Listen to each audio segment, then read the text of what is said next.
factorization. Factorizing the quadratic equation.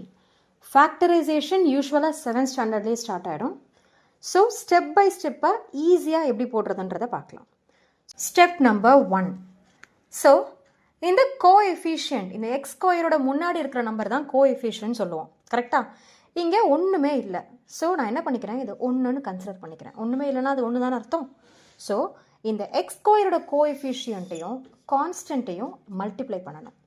So இப்போ பாருங்கள், 1 into 20 20 and இந்த எக்ஸோட கோஎஃபிஷியன்ட் 9. இப்போ நான் இங்கே 2 நம்பர்ஸ் கண்டுபிடிக்கணும்.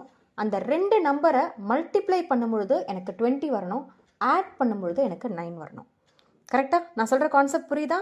You have to find the two number by multiplying you have to get 20, by adding you have to get 9. சரியா?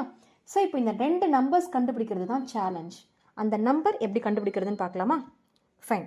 அதுக்கு ஒன்றும் இல்லை, you have to find out the factors of this 20. Factor of 20னா என்ன அர்த்தம்?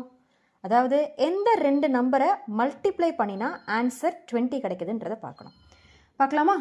So ஆரம்பிக்கலாம். From the beginning. 1 into 20 20, 2 into 10 20 and 4 into 5 20. அடுத்து பாருங்கள், 5 4s are 20. அப்படியே இப்போ நம்ம போட்ட ஃபேக்டர்ஸ் அப்படியே ரிப்பீட் ஆகுமா? ஸோ இப்போ இந்த 2 நம்பர் கண்டுபிடிச்சிட்டாலே ஃபுல் வேலையும் முடிஞ்சிருச்சு. இப்போ பாருங்களேன், இப்போ 4 and 5 ஆர் தி 2 நம்பர்ஸ் நம்ம கண்டுபிடிச்சாச்சு. விச் இஸ் இவங்க 2 பேரையும் மல்டிப்ளை பண்ணும்போது எனக்கு 20 கிடச்சிருச்சு, ஆட் பண்ணும்போது 9 கிடச்சிருச்சு. இன்கேஸ் இந்த எக்ஸ் ஸ்கொயர் பக்கத்தில் கோஎஃபிஷியன்ட்டே இல்லைன்னு வச்சுக்கோங்களேன், what is this? X square. So அந்த எக்ஸை நான் இப்படி பிரித்து எழுதிக்கிறேன். இதை நம்ம எக்ஸ்ட்ராக்ட் பண்ணி எழுதும்போது எப்படி எழுதணும்?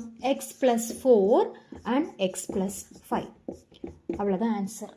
டிஃப்ரெண்ட் சினாரியோஸ் வச்சு நம்ம அடுத்த வீடியோஸில் பார்க்கலாம். சரியா? ஸோ உங்களுக்கு ஏதாவது ஸ்பெசிஃபிக் டாபிக் எக்ஸ்பிளைன் பண்ணணுன்னா ப்ளீஸ் கமெண்ட் பண்ணுங்கள் அண்ட் சேனலை சப்ஸ்கிரைப் பண்ணுங்கள். All the best.